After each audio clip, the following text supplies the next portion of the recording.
రేపు 31వ తారీఖు వరకు ఉన్నటువంటి అవకాశాన్ని ఉపయోగించి యాప్లోనే మ్యాపింగ్ చేసే దాని కార్యక్రమాన్ని కూడా బాధ్యత తీసుకోవాలి. అలాగే 5వ తారీఖు లోపు బిఎల్ఏలందరికీ కూడా ట్రైనింగ్ ఇచ్చే దాంట్లో ప్రభుత్వం చేసేటువంటి కార్యక్రమంలో ఖచ్చితంగా పాల్పంచుకోవాలి ప్రతి ఒక్కరూ. అలాగే బిఎల్ఓలతో పాటుగా బిఎల్ఏ అందరూ బూత్ లెవెల్ ఆఫీసర్స్తో పాటుగా బూత్ లెవెల్ ఏజెంట్లు ఏదైతే వైఎస్ఆర్ కాంగ్రెస్ పార్టీకి కానీ వివిధ రాజకీయ పార్టీలకు ఇచ్చేటువంటి ఏజెంట్లందరితో పాటు వైఎస్ఆర్ కాంగ్రెస్ పార్టీ ఏజెంట్ కూడా ఇంటింటికి వెళ్ళాలి.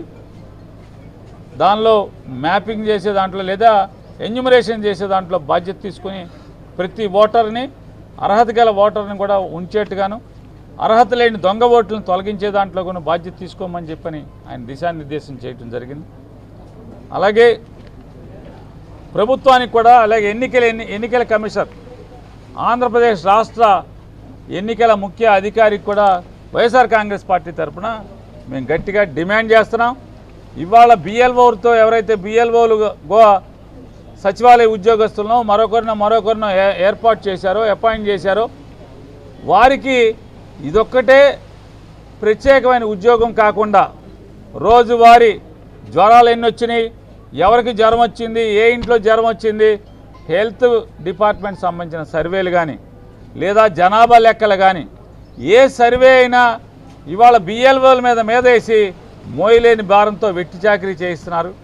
ఇవాళ బిఎల్ఓలు ఒక ఏదైతే బాధ్యతాయుతమైన చర్య ఈ ఎస్ఐఆర్ ఓటర్ల ఎన్యూమరేషన్ ప్రక్రియ పక్కకు పోయే పరిస్థితి, దీనిలో అలసత్వం ప్రదర్శించేటువంటి పరిస్థితులు వస్తాయి. ఎందుకంటే బాధ్యతగా ఒకే ఉద్యోగంగా ఓటర్ల ఎన్యూమరేషన్ మాత్రమే బాధ్యత అప్పచెప్పాల్సినటువంటి రాష్ట్ర ప్రభుత్వం ఎన్నికల ప్రక్రియని అంటే ఓటర్ లిస్టు తయారీని పక్కన పడేసే విధంగా 10 ఉద్యోగాల్ని ఈ బిఎల్ఓల మీద పడేయటం వల్ల వాళ్ళకి మోయలేని భారమై ఇవాళ ఓటర్ల ఎన్యూమరేషన్ ప్రక్రియ పక్కకి వెళ్ళే పరిస్థితి, మోయలేని భారాన్ని బూత్ లెవెల్ ఆఫీసర్లు మోయాల్సిన పరిస్థితి వస్తుంది. కాబట్టి ఎన్నికల ప్రత్యేక అధికారి రాష్ట్ర ఎన్నికల ప్రత్యేక అధికారి సిఇఓ గారు బాధ్యత తీసుకుని జిల్లా కలెక్టర్లతో ఈ బిఎల్ఓలకి ఈ ఎన్యూమరేషన్ ఉద్యోగం ఒక్కటే తప్పితే మరొక బాధ్యతని రేపు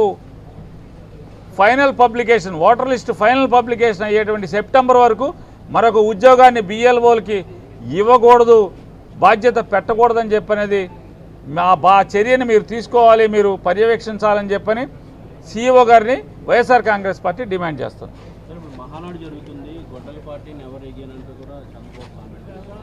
సార్ ఏదున్నా గొడ్డల పార్టీ గురించి తండ్రి గురించి కొడుకు గురించి మాట్లాడతాకి ఇక్కడ మా చాకు వచ్చింది.